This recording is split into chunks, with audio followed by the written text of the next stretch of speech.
To voluntarily reduce their gas use by 15% from August till March. The cuts could be made binding if the Commission deems there's a risk of a severe shortage.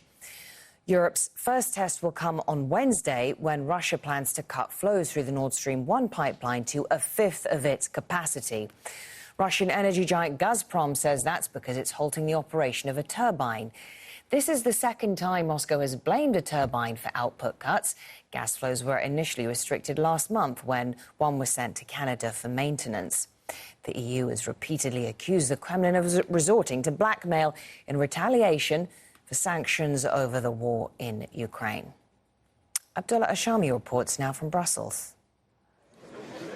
The energy crisis looming over Europe dominated the meeting of EU ministers in Brussels. Rationing gas ahead of winter, the best and only way to reduce the EU's reliance on Russian energy. 45 BCM corresponds to a 15% cut in our usual gas consumption between the beginning of August and the end of March. That's why we have pointed to this percentage as the target all member states should strive forward. Russia is set to further reduce supplies through the Nord Stream pipelines, blaming a technical fault at one of their stations, something EU ministers dispute. EU leaders say there is no technical reason for the last reduction, something Gazprom disputes.